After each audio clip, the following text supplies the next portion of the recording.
सिख यात्रियों को दरबार साहब करतारपुर से निकाला जा रहा है। अचानक भारत की जानिब से जब पानी पाकिस्तान दरिया रावी में आया तो बहुत सारे यात्री थे जो खिदमात सर अंजाम देते हैं दरबार साहब करतारपुर, वो सारे पानी में फंस गए और अभी उनको बहिफाजत निकाला जा रहा है। दूसरी जानब हेड कादराबाद को बचाने के लिए वहां पर फौज आ गई है और बंद को तोड़ा जा रहा है बम के जरिए। ये देखना धमाका, ये अब जनाब ये पानी साइडों पे निकल जाएगा और डैम को बचाया जाएगा।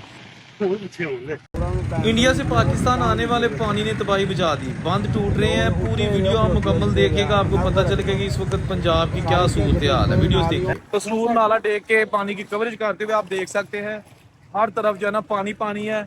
और ये अलकड़े फाटक है, यहाँ पर आप देखें ट्रेनें जो है ना वो बिल्कुल बंद हो चुकी हैं क्योंकि ट्रेन का जो है ना वो सारा सेटअप निज़ाम दरम बरम हो चुका है और पानी ही पानी आपको हर तरफ दिखाई देता है। नाला डेक ने खूब तबाही मचाई है, लोगों के लिए शदीद परेशानी का बायस बन चुका है नाला डेक। और इसके जो कई मुकामात पर बंद टूटे हैं उसकी वजह से हर तरफ पानी ही पानी है। तो ये जनाब खुसूसी तौर पर कवरेज की जा रही है, उन लोगों की आवाज़ बन के हम सामने आ रहे हैं जो इस वक्त पानी में महसूर होकर आ चुके हैं।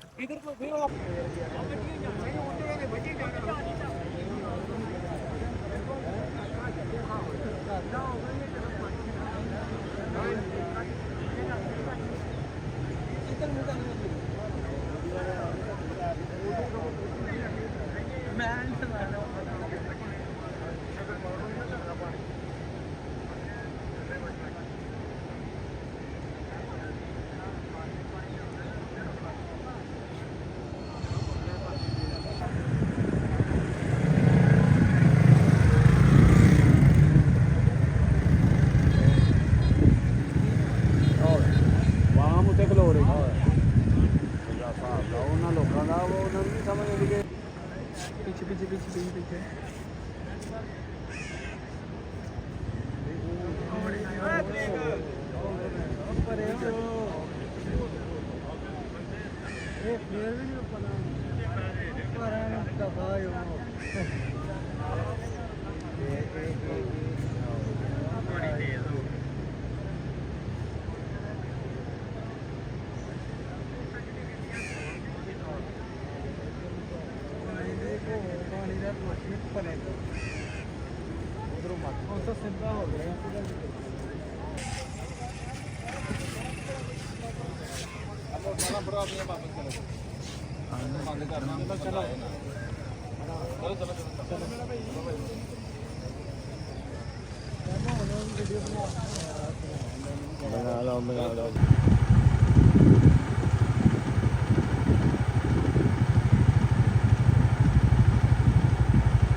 अच्छा उस पर चींटे डाल दिए।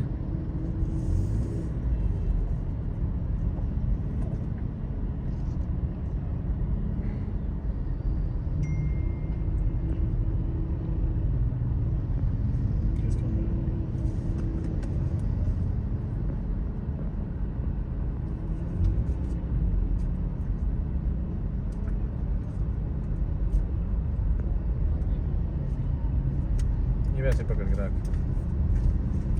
आगे बस बंदे ही आ रहे हैं वीडियो में। कोई बात नहीं, वही गाना बंद कर देना सारा ना।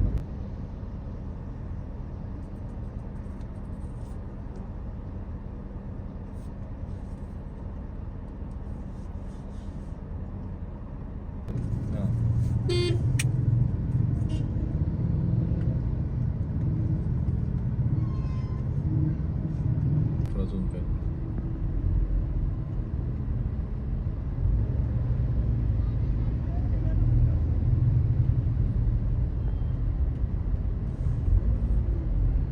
मच्छियाँ लपड़ा वो जूम कर। चल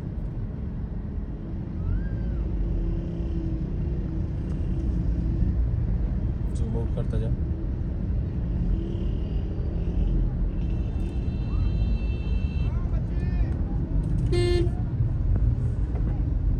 मच्छी वैसे आई यहाँ पे मच्छी नहा लूँगा, पानी इधर आऊँगा और अपनी लगी जानी।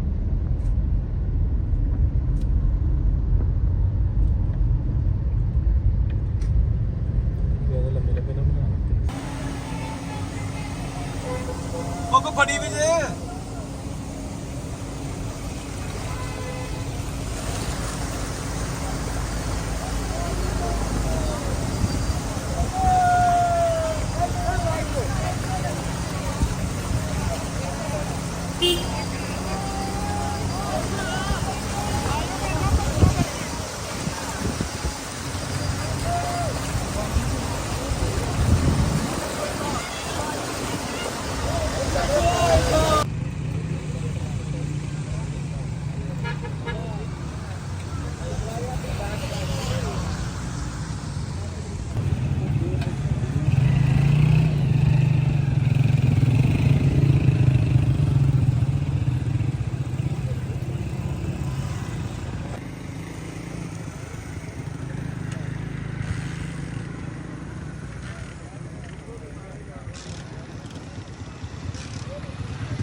अच्छा अच्छा ट्रांसफार्मर सड़ गया पानी ना हाँ जी पहले पानी तुन के मालजी भाई खुली है मारे वास्ते में ठोल है